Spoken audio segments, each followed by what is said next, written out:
Ya Rob, aku kini memikul amanah ratusan ribu, beban yang hanya Engkau yang tahu. Ya Allah, Engkaulah Maha Kaya, sedangkan aku sangat miskin di hadapan-Mu.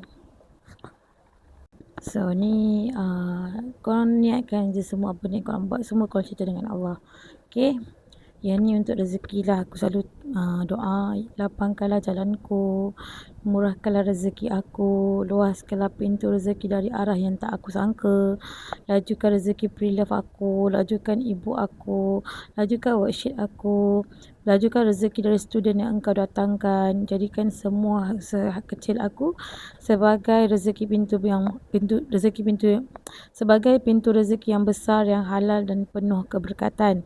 Jauhkan aku dari meminta-minta manusia, cukupkanlah aku dengan rezeki yang memuliakan.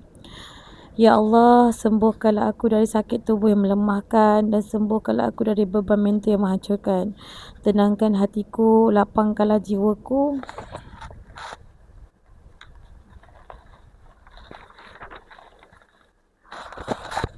Perbaiki apa yang rosak dalam diriku, angkatlah setiap luka yang aku simpan sendirian berhad. Doa untuk bekas aku juga, sebab aku tak pernah tinggal lah, doa untuk dia juga. Ya Allah, murahkan rezeki bekas suamiku, berikan dia rezeki halal dan berkat supaya dia mampu menunaikan nafkah anak-anak tanpa beban. Lembutkan hati dia, baikkanlah dirinya, mudahkanlah tanggungjawabnya. Okey, dan aku doa juga untuk jodoh, InsyaAllah kalau ada, kalau tak ada tak apa. So kita serah semuanya dekat Allah. Okey, Ya Allah, jika Engkau tuliskan jodoh untukku, datangkanlah seorang lelaki yang Engkau radai, yang menjaga aku, yang memuliakan aku, yang membawa aku lebih dekat kepadamu. Ya Rob, keluarkan aku daripada masalah loan, dari ancaman bankruptsi, dari sempit menjadi lapang, dari takut menjadi tenang. Pemudahkanlah aku melunaskan amanah bank sehingga selesai. Walaupun jumlahnya besar, Engkau lebih besar dari segala angka. Okey. Ya Allah, sampaikanlah aku ke rumah-Mu, tanah suci Mekah, tempat di mana air mata jatuh kerana rindu, bukan kerana derita. Okay, but last but not least. Okay. Izinkan aku sujud di hadapan Kaabah-Mu suatu hari nanti. Ya Allah, ini doa akhir hidup, sebab kita kena prepare kan. Kita ni akan bila-bila masa je meninggalkan dunia ni. So jangan sentiasa rasa hidup lama. Kena sentiasa doa lah yang ni, sebab kita tak tahu. Mungkin petang ni, mungkin malam karang, kita tak tahu kan. Ya Allah, jika suatu hari nyawaku sampai ke hujung, matikanlah aku dalam keadaan Engkau redha, dalam keadaan Engkau sayang, dalam keadaan hati aku tenang memanggil nama-Mu. Matikan aku bukan sebagai hamba yang Kau hina, tapi hamba yang Kau ampunkan. Walaupun hidupnya penuh noda dan air mata. Ya Allah, jangan biarkan aku dengan diri aku walau sekejap, kerana aku akan sesat tanpa-Mu.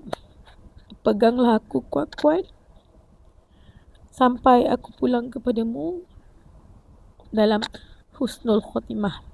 Amin. Ya Rabbal Alamin. Amin. Okay, itu sedikit doa. Mungkin video ni akan panjang dan nanti dekat YouTube akan sambungkan dan dengar. So benda ni deep down sangat tough actually aku nak buat video macam ni, sebab aku faham tak semua orang mampu untuk cakap apa yang dia rasa. Aku pun begitu. Aku start cerita ni pun dah umur aku 35 tahun sebelum ni. Now dah 37 tahun ni. Sekejap je masa, aku rasa macam masa tu sangat cepat. So at least semoga video aku ni jadi, orang kata jadi semangat pada sesiapa yang macam aku.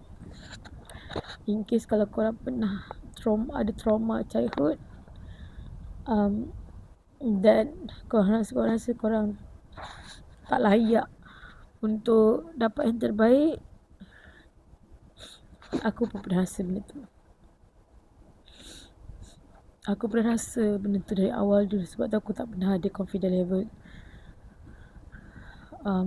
Bila mana orang dapat yang terbaik, aku pernah rasa macam aku tak jealous siapa kawan aku dapat yang terbaik, tapi aku rasa aku memang tak deserve. Mungkin sebab trauma childhood tu. Mungkin sekarang kau nampak aku cerita santai bersaja sebab benda tu dah lama.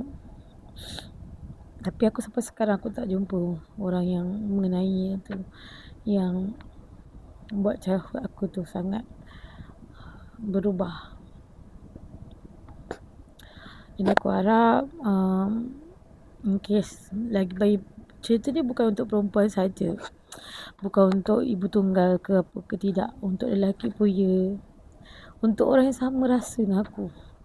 Jika kau rasa sama macam aku, kau boleh follow aku. Dan aku tak janji hidup aku ni baik, cantik. Cuma aku janji aku akan jujur dengan korang. Cerita benda yang sebenar, bukan cerita yang angan-angan kosong, bukan cerita manis-manis saja, bukan judge kau, bukan judge hidup kau. Tak. Aku kat sini nak bagi tahu kau orang yang sama dengan aku, yang sama apa rasa sama dengan aku.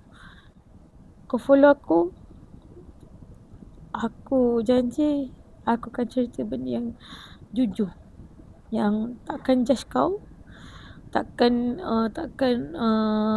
usik, takkan downkan kau, sebab aku dah rasa benda tu. So hidup aku tak cantik, cuma aku janji aku akan cerita yang benda yang betul, benda yang manusia biasa lalui, manusia biasa. Aku bukan siapa-siapa, aku bukan influencer, aku bukan sesiapa-siapa.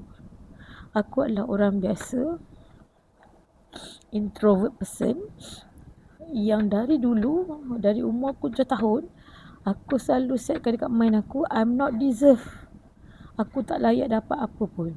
So kalau korang macam tu, kalau korang penat berjuang sorang-sorang, jom sama-sama berjuang dengan aku.